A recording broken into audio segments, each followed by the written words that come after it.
Sweta Rajan. She worked as a scientist in STEM field for almost a decade, and in 2015, she just repurposed her experience to help remove barriers to inclusion in a diverse and working environment. Her consultancy, Inclusion Advantage, supports companies in reimagining structural processes that have historically franchised and underrepresented communities or the minorities. She is also a co-founder and of Equity, Diversity, Inclusion Strategy leader of IWS Network, a social impact organization that supports internationally trained women from STEM across the Canada. So I would like to welcome Sweta here. I'm really sorry for that. I apologize. No worries, it's okay.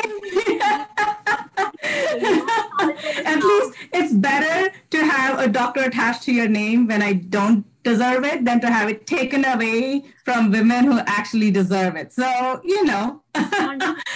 That's wonderful. So given that this is lunchtime, actually, I hadn't planned for this, but given that this is lunchtime, I would like to do a really quick gratitude exercise that I often do before when I start many of my meetings. So here you go. You can all turn off your cameras if you like, or if you're comfortable enough, leave them on.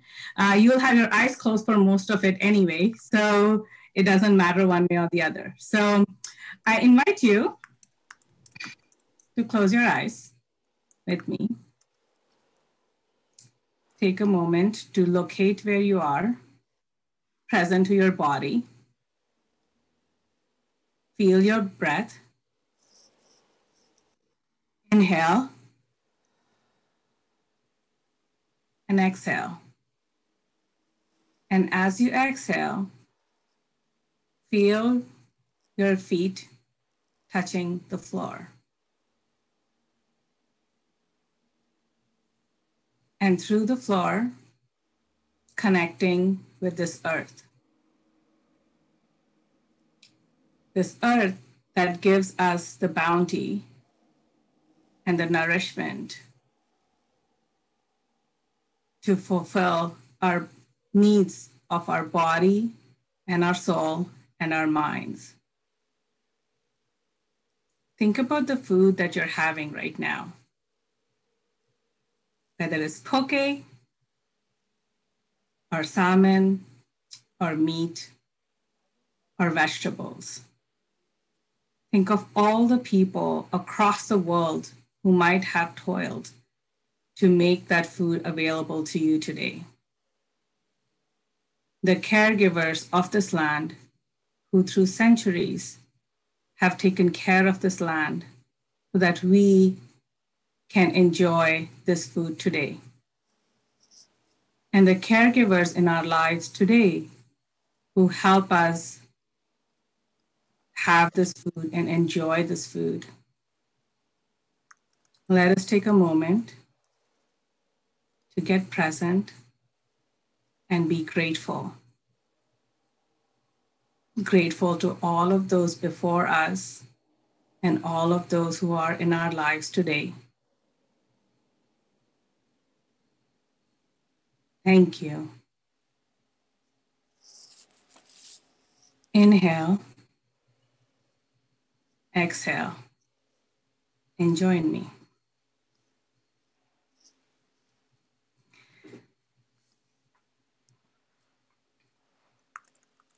You may open your eyes, connect with us.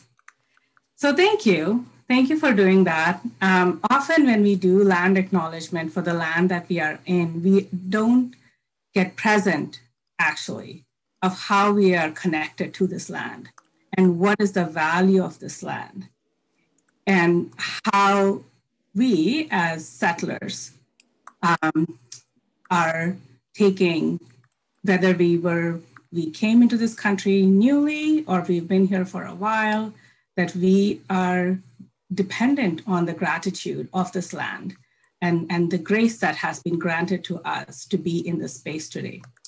So that's one of the reasons that I like to start with this, so that we can all get present to the fact that wherever we are, however we came to be, we are present in this land today. And here we are. So, and from an aspect of equity, diversity, and inclusion, it is something that I personally am getting more familiar with and beginning to practice my connection and my relationship to the land, because we only have one of it. We only have one world, and we are all a part of it, and we are all interconnected. So I'd like to start this whole conversation today, and I really invite you to engage with this as a conversation as I'm talking. If you feel that you have questions, if you have thoughts, if you have personal stories that you'd like to share, please do share it in the chat and with others as I take you on my journey on how I got to this place today. So I grew up in India. I grew up, my parents were not affluent. They didn't come from a rich heritage of wealth, but they were well respected in society. And my dad was one of the first people in his family who went, extended family actually, who graduated, got a college degree. And my mom was one of her first in her family to women in the family to actually go to finish high school. And so that was the context that I grew up in, as being education as being something important. And my dad was in the Army. And so I grew up traveling from one place to the other, really getting connected to all the different cultures in India. And I would say that my childhood was pretty idyllic. I didn't recognize it at that time. And I really appreciated the love and care and the cultural variety that is there in India, and connected with it deeply.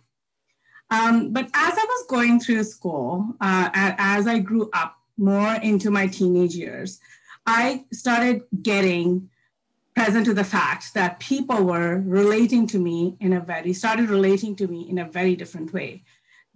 Within the Army, whenever I was within the Army campus, it wasn't that evident. But the moment I stepped out into the civilian environment, where women were not necessarily looked at the same way as as men, unknown people, strangers, they would start behaving with me in ways that made me feel uncomfortable. And so very early on in my life, I started noticing this difference between how men and women are treated in our society. And that made me really, really mad. I was a very angsty teenager. I would bang doors, I would cry, I was fuss. I was not an easy person to live with. And I hope to God my children don't put me through what I put my parents through. It's my one prayer that I have for God every day. But as I grew so I grew up with what I thought was an awareness around how inequitable society was. I remember, though, sharing with, as I grew up, and learning about society and how society works, that going to my father and asking him, hey, what caste are we in? We were learning about the caste system in grade 8. And I was like, what caste are we in? I'm not sure. It's this very well-established, entrenched caste system in India.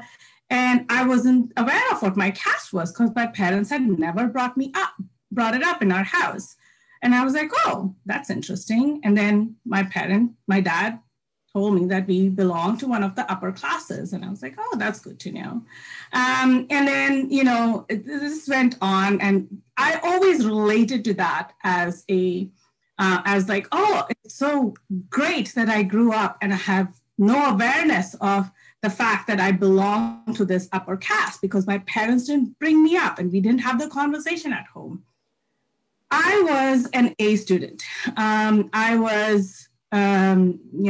very easily got good grades. I actually didn't study very hard. Grades came naturally to me. I was always in the top one or two in my school. And that being smart, being the smart one, was very tightly linked to my identity. So we go through my life. I go through my life. I finish. I do well in school. I get into a sciences degree. I do reasonably well in sciences. And I do reasonably well in my master's. And somewhere in this time, I get the opportunity to come to US, and I move to US. And here I have a big dissonance of experience. I have always related to myself as a smart, capable, educated woman. And suddenly, I am in the space where I'm no longer the dominant majority. I am part of an underrepresented minority. And suddenly, there is the shift that happens, which takes me a really long time to even figure out. In the first years of graduate school, I got bullied and harassed for 3 years. It was a pretty isolating experience because one, I didn't know how to deal with it. I didn't understand the cultural norms. So I did not understand that what was happening to me was bullying and harassment. But also, as it didn't occur to me that I could be racially discriminated against, that my capabilities would be questioned or belittled because of the color of my skin, because from where I came from, I was this really smart, capable person who'd been getting good grades her whole life. So, and this story about have carried my whole life. It is one of the reasons, it is one of the primary reasons, because as I moved from that experience of being bullied and harassed, I recognized that what it takes, like I recognized that I wasn't able to communicate to someone in my lab or share my experience with anyone because I had no trust. I had no connection. No one had asked. We didn't go out for coffees in our labs. We didn't really connect outside of work. And so I felt alone. And so when I moved from there, I wanted to mindfully create a space for others that I felt that I lacked. So I went around creating, being that person for others. This story, and as I progressed through my career, I created that in different companies, different cultures, and eventually took that on full time. But this is not the story about that. I want to emphasize today how we relate to inclusion and creating inclusive spaces and what it takes to recognize our privilege. When I was in India, I was a part of the dominant majority, but all I could see was the spaces where I felt that I didn't have power, I didn't have privilege. I did not see all the spaces where I did have that power, I did have that privilege, and I could help someone else who did not have that, lift them up and highlight them and create this space for them. It wasn't until I got into this work as an equity, diversity, and inclusion consultant that I started questioning these key aspects of my identity as the smart, capable person, as the person who had easily gotten grades, and looked at the systems that I had been participating in. I say that I got really good grades, but who was I actually competing with? Who were the other people in the class? Did they actually have equal access to opportunity? Did they actually have the same rights and freedoms that I was granted so freely? And when I look at that, the answer is no. I was an officer's child. I was the part of the dominant class. I had resources available to me in the fact that my dad had actually finished college and my mom had been able to step in and help me with my math courses and science courses early on because she herself had finished high school. The majority of the people in my class did not have that background. They did not have the same access to resources that I did. No one in their family could help support them if they were doing well. Education was not something that was even if it was considered important, they had other caregiving responsibilities at home that they had to participate in. And these were all the things that I was completely blind to till I came out of the system and started understanding what were some of the core, how I had been participating in it. So that is what I want us to focus on today. It is so very easy for us to acknowledge and be aware of the privileges that we do not have, and so very hard to see the privileges and power that we do have, the spaces where we have the power. Till I stepped into this work, I had never considered what privileges were granted to me because I was healthy, I was able-bodied, I was cisgendered. All these spaces were completely new to me. So as I leave you here today, I ask you to look at your own life and think about the spaces where you have the privilege and you have the power, and consider what you can do to help others, who give voice to others who might not have the same privileges and power that you do.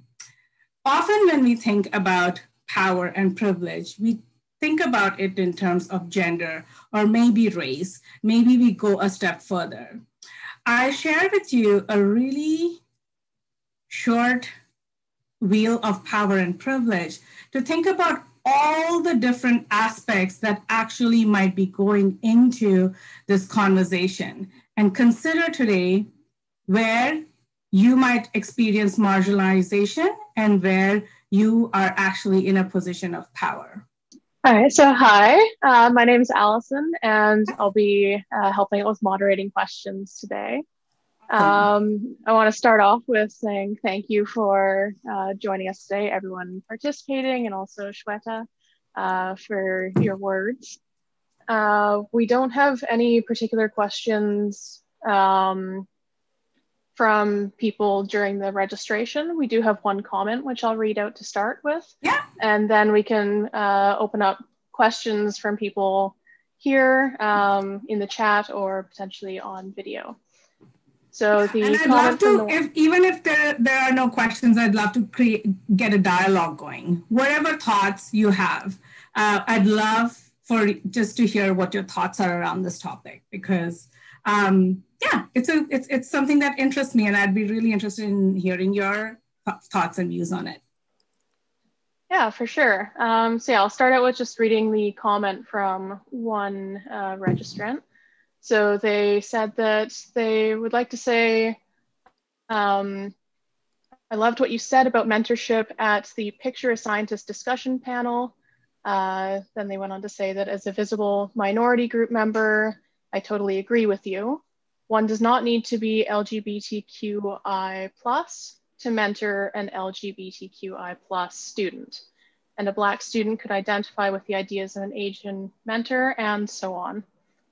So that was the one comment that they included with their registration.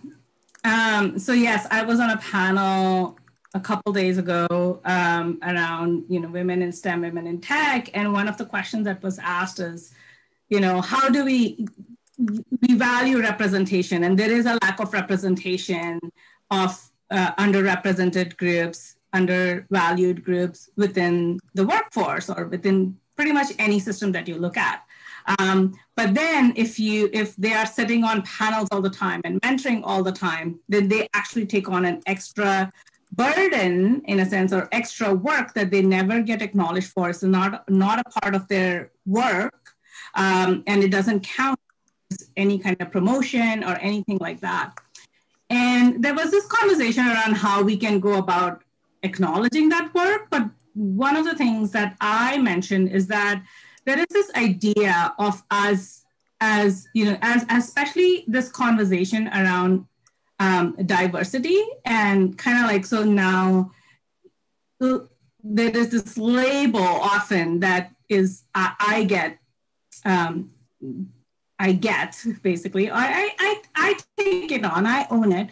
But there is this whole thing around, I'm a woman of color, I am an immigrant, I am a woman in STEM. And, so there are all these different aspects of identities. I'm, I'm a racialized minority. And so there's all these different labels that you stick to yourself. And there is this idea that only people from that same group can mentor or help others. And I push back against that idea because I was listening to Brené Brown, and there is this concept, what's the difference between empathy and sympathy? And what is empathy is not that you share a lived experience, but you understand what that lived experience might feel like because you felt that too at some point in your life. So I might never understand the marginalization that someone who is from an Indigenous community or who is from who's Black Canadian might experience. But I can connect to that feeling of isolation, of marginalization, of fear. That feeling I can experience and connect to because I might have experienced that, not necessarily as a woman of color, but just as a person, as an individual, I might have experienced that sometime in my life. And so connecting to that feeling, anyone who's able to connect to that feeling is able to mentor us, and they do not necessarily need to belong to a certain demographic. So that's one of the things. It's like, really, for me, equity, diversity, and inclusion, and especially when we are talking about creating inclusive spaces, it is about creating a space where we can move beyond all our labels that we have and acknowledge the humanity and connect to the humanity. So I call inclusion the action of connecting to the humanity of an individual beyond the diverse identities that the person might have. So, so that's how I look at inclusion. And that's what being inclusive means, is that you connect to what the person might be feeling, not necessarily because you've experienced it, because you've felt it sometime in your life. That's kind of where that came from. Let's have an open dialogue about what do you think about this? Or what are your thoughts on inclusion and creating inclusive places? I see Lena has unmuted herself, so I will let her speak. Hi, Lena. Nice to see you. Hi there. Thank you for your presentation. I was just wondering, I am particularly interested in interventions with corporations. Have you done that? Yes, I have. I have done that within organizations, more with a gender lens than with a race lens towards race or immigrants. But yes, I have done that. I was just wondering about some of your experiences and some of the interventions that you've made in corporations and how they were received. Well, this is when I step into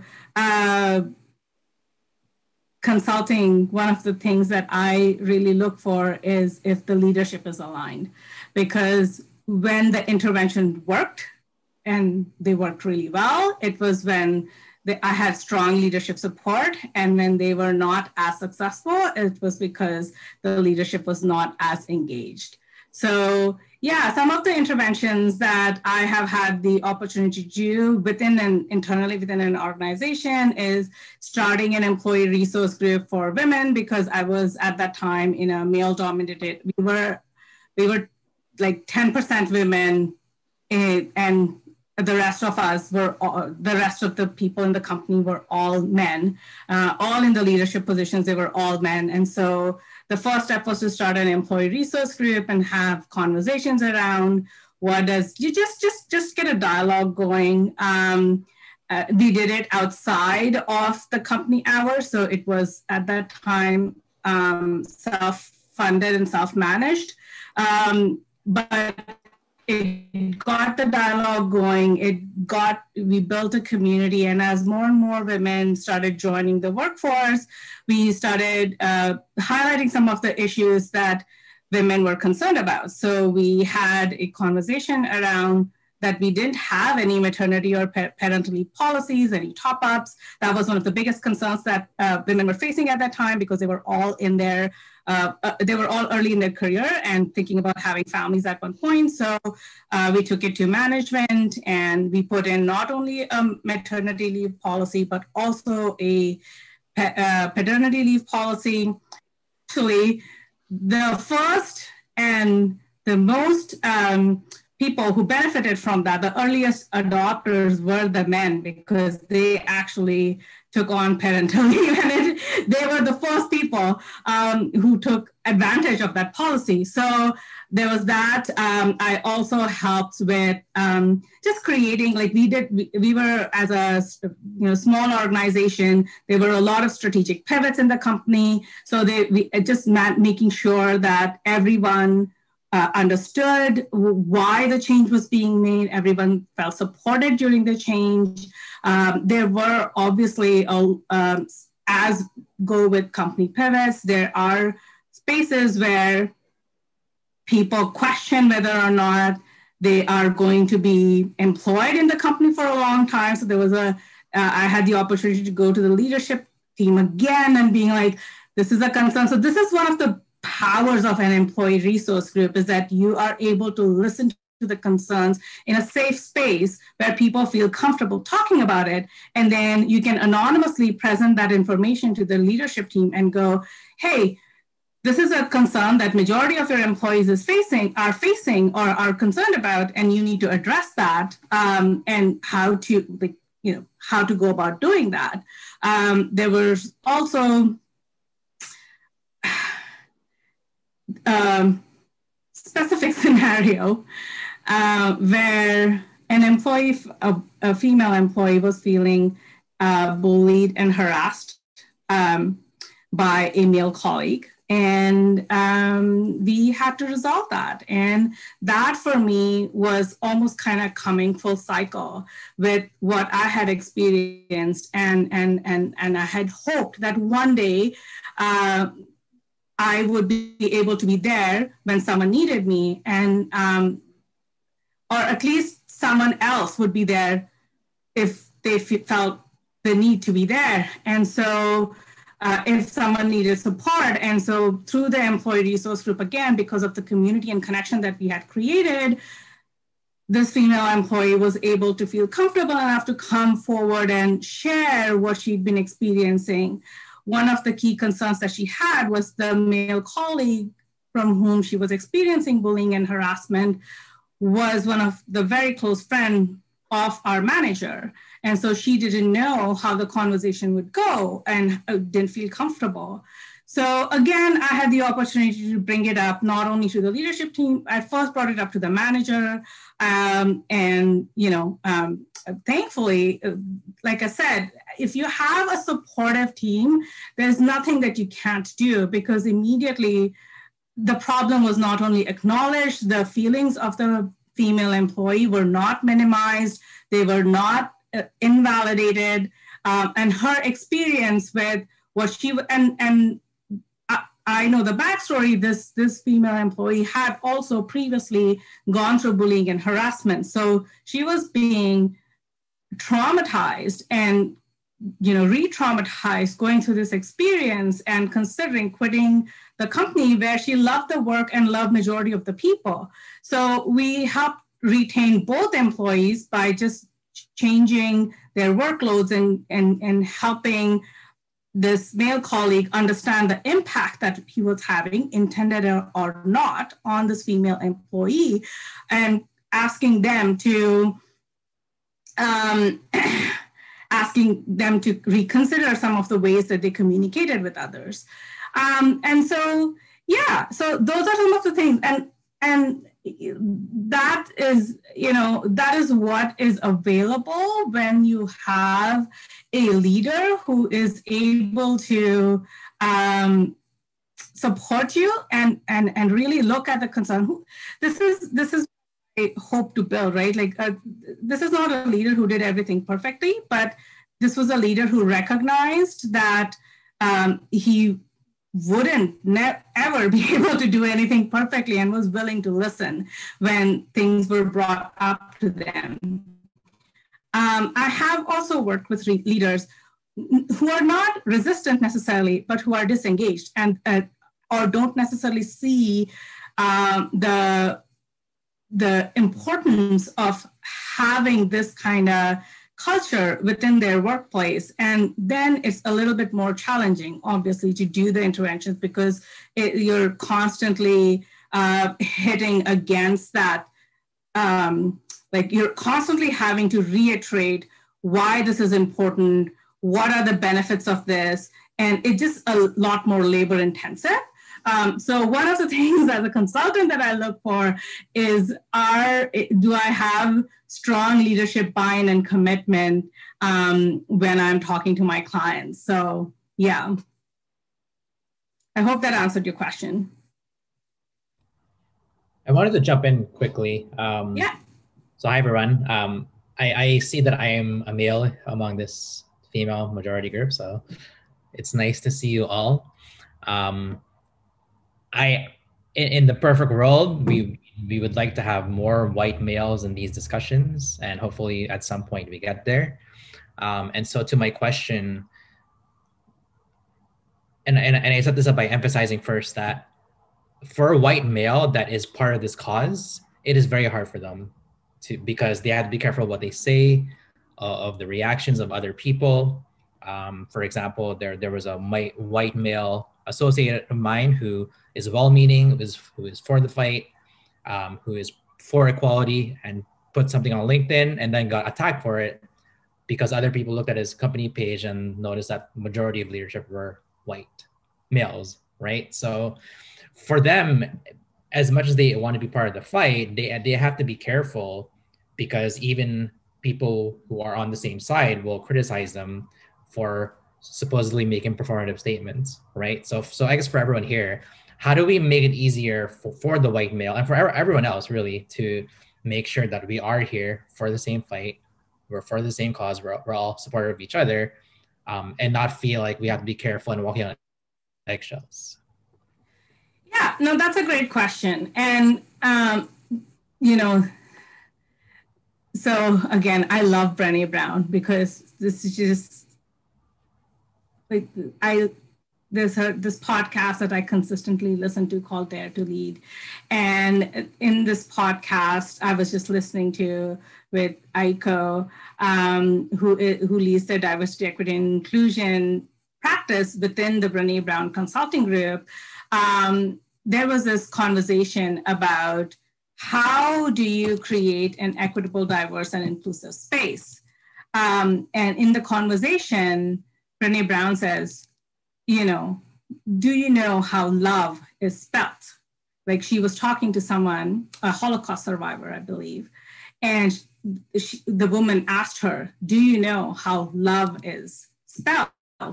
And she says, I think I do, but I think you're going to tell me something different. And she says, love is spelled T-I-M-E. So it's spelled time. You have to put in the time. It doesn't come in a day. It doesn't come in a week. It takes time. Your commitment. Yes, people will. Yes, it is hard.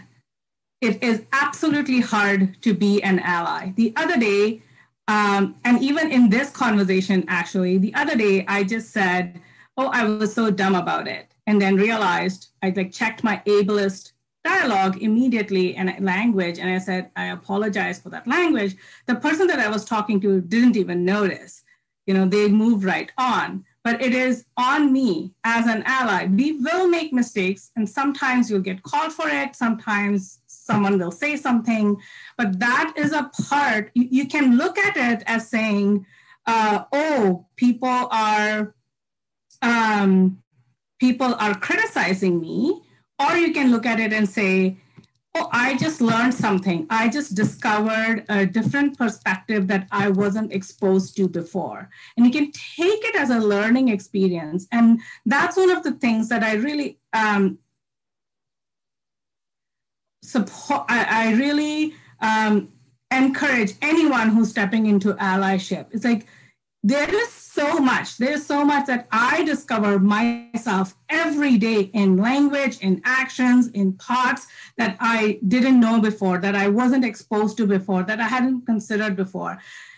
This is a lifelong journey. We will never get to a space of equality in our lifetimes. I was sharing this with Rodney, and when we were having a conversation, and Rodney was like, that's sad. But we also have accomplished so much because we keep moving forward towards that goal. We keep creating this environment where we create a world that our children can inherit, that they can be proud of. So that's what keeps us moving forward. And so, yes, allyship is hard, but being marginalized or someone who experiences marginalization is even harder. So that is the whole aspect of allyship. And I really, really invite people to take on that learner mindset. And every time you get called out or something, you just say to yourself, thank you for educating me. Thank you for giving me this opportunity to learn. And if you come from that mindset, no one can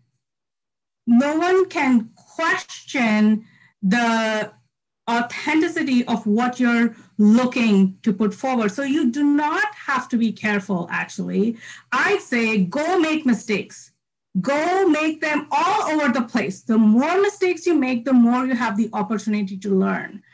I do hope that as a society, there is this a little bit of a call-out culture, a little bit of a backswing that we are facing right now, given the space that we are in and all that we have seen, because a lot of trauma has been unacknowledged and for so long that people now are experiencing that trauma and it's coming out, welling up as people are looking for dialogue. We have developed a little bit of a cancel culture. And my hope is that we move towards a space where we can support people in being accountable rather than holding them accountable. And the difference for me is when you're supporting people to be accountable, you are creating a space where they can learn and fail. Same as you would expect from anyone who's learning a new language. You offer them the grace to make mistakes as they move through this journey, rather than holding them accountable by punishing and retributing them or judging them because of the mistakes that they have made. So that is where I hope we move forward. But as far as making mistakes goes within allyship, make them gloriously and proudly. That's my call to action for all allies. Thank you, Rodney, for that question. So we have a question from Anna in the chat. It says, are you aware of how long it took you to realize that you were being bullied and harassed? What was the eureka moment that made you aware of all the power you had before?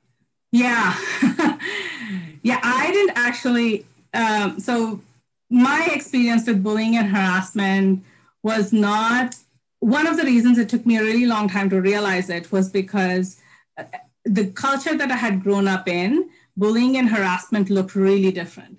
And what I was experiencing was very different from what I associated with bullying and harassment. So I was experiencing someone belittling my work, micromanaging my work, constantly questioning my work, minimizing my accomplishments. So, but there were never any loud voices. There were never any swearing. There was never any overt threats. So today we have the language to call that microaggression, gaslighting. This was over 20 years ago, so there was no language around microaggressions and gaslighting at that time. And again, coming from a very different culture, I wasn't sure what the cultural norms of a new country were. So I didn't recognize that I was being bullied and harassed till I actually got let go from that project and I moved on to something, and I moved on to a different company, and I was doing the exact same thing I was doing before. And I was getting all this like, oh, you're so great, you know so much. And I was just like, oh, okay. So maybe I was not like, I was not incapable. I was not making mistakes all the time. I actually was capable. So I had that aha moment. Actually, I remember it very clearly because this person who was bullying me was very, very smart and had created a space where I felt that I was very unsafe in sharing what I was going through, because they would praise others, people of color, to me. They would say, oh, that person of color is so accomplished. And so I felt it was an individual thing, that it wasn't racially motivated. However, after I was let go from that project, this person who was bullying me had mentioned specifically a person who was from India or Southeast Asia that she was great friends with. And I happened to run into her, and she was like, oh, I heard you've moved on from that lab. How is it going? And I was like, yeah, it's difficult. And then it was difficult, but I'm in a better place now. And as I was having this conversation, this other person mentioned, oh yeah, like I think she has a point of view or a perspective around people like us. And I've never felt comfortable with her either.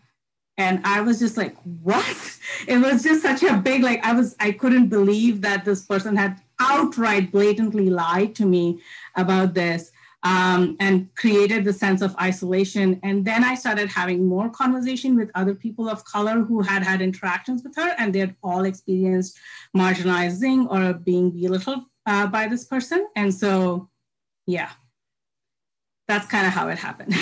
So. Yeah, it took me 3 years and getting let go and moving on to a different project to really understand. It took me longer. It took me way, way, way longer to not blame myself for not seeing it, to stop shaming myself because I had experienced that, and I had not said anything or done anything to prevent it. And this is something that I feel that is often not talked about, is that the person who gets victimized ends up blaming and shaming themselves and takes it on as a burden on themselves, rather than, the shame being felt by the person who perpetuated it. So that is one of the reasons that I speak up about it and I share my experience with it, because unfortunately this happened to me 20 years ago, and I talk about it today, and I still see a lot of people who go through it now. So we haven't shifted as much as I would like from where we were 20 years ago.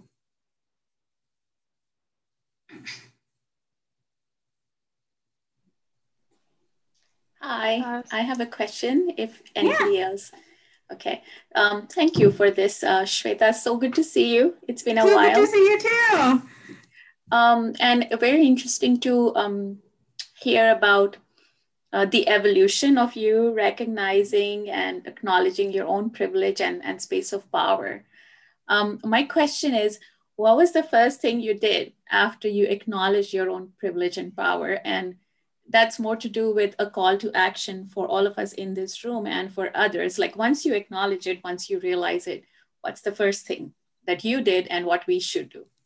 Yeah, like for me, what I did is just trying to see where from a systemic perception, like from a systemic perspective, where all it was playing in my life, right? So initially I started, I mean, the first thing I did was started diversifying what I say, thought, my input in my life. So just looking at where am I getting all my ideas from? How diverse is that space? What podcasts do I listen to? What books do I read? What shows do I watch? Who is it? Like, how much a part of the dominant narrative is it? And, you know, it started following people on Twitter and LinkedIn who were not in the same space as me, who were when I started following them, under-recognized voices. Of course, the social justice movement right now has highlighted a lot of these voices, but just the first thing I did was really looking at the streams, and then it's hard. It's hard work, but I practice. I've done a lot of coaching, and I've grown more self-aware of my own thoughts. And so one of the things that I consciously do is when I'm having a thought, there are moments when I check it and I go where it's coming from. And how much is it colored by the dominant narrative that has played such a big part in my life, right? We all practice it, whether we recognize it or not. And so I try to catch those moments and recognize those moments as best as I can so that I can collapse that and break that link. So one of the places that it happened to me very recently is watching Bridgerton, right? Now, I am a really big fan of Regency romances. I discovered Georgette Hare when I was in undergrad, second year of my undergrad, and just was a fan of Regency romances since then. I read them like anything.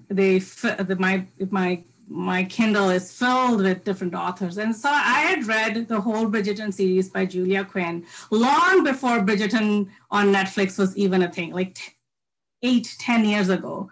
And so I'm very familiar with, and not just once, I've read them several times because I love it so much. So I'm very familiar with the characters, the era that it's set in. It doesn't make sense in the narrative, how I imagined it in my head. And I even had a chat with my sister because she'd read Julia Quinn too. And we were like, oh, we are watching Bridgerton. It's not quite as good as the book, but we'll still watch it because this is the only Regency romance available on Netflix. So we'll both watch it and get to the series and stop the dialogue there with her. But then 2-3 days afterwards, I was thinking about that conversation and going, I have this whole story in my head that, there shouldn't be any Black characters or African-American, well, they're not, it's not set in America, but there shouldn't be any Black characters in this story because it does not make sense. But if you actually look at it, none of the stories make sense because they are not, the people in the stories, they are not contemporary. They were not written by authors in the time when it was happening, like Jane Austen books are. None of the characters would be behaving like that. The female leads will never have that amount of freedom. None of them would ever behave like that. And some of the stories themselves don't make sense. It's a good romance. So this whole conversation that I'm having is colored from this perception of, oh, things should be a certain way because it has been presented to me a certain way. But that doesn't mean that Shonda Rhimes cannot take the same liberty and license that Julia Quinn has taken while writing this novel. She wanted to present a strong female lead, and she created all her female leads as strong, powerful women. I relate to that, but then I'm like, oh, but we shouldn't have these. And so these are the kind of systems that we all participate in, and we might or might not even recognize that are happening. So this is the kind of conversations that I try to collapse in my head. These are the narratives that we all play into and we don't recognize. It's happening in our unconscious. And the moment I was able to collapse the story, I was able to enjoy Bridgerton in all its glory. So, so this is the thing, is that we do not often recognize what's actually going on in the background. And the deeper you delve into this work, the more you're able to make these links and collapse these stories for yourself. So those are the things I do. I look at my input and I try to collapse my stories. I try with what in whatever way I can now to support other voices who experience marginalization, and give them the space that they need to shine.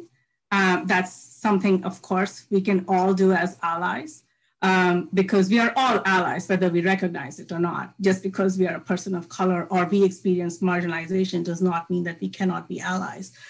So yeah, 3 things. Thank you for that. Thank you. I think there is definitely a role for self-reflection, and even forums like this allow us to do a little bit of reflection as a group. So yeah, thanks for sharing.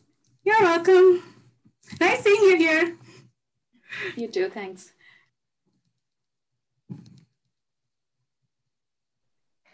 We're a few minutes out from 1 o'clock now. So I'll start doing some of our closing statements, but if anyone has any kind of last minute questions, feel free to put them in the chat. So thank you again, Sweta, for that great presentation. And thank you to all the participants for attending this session today. I invite you all to join us at the same time next week for another session titled The Entrepreneurial Lifestyle for Women in STEM.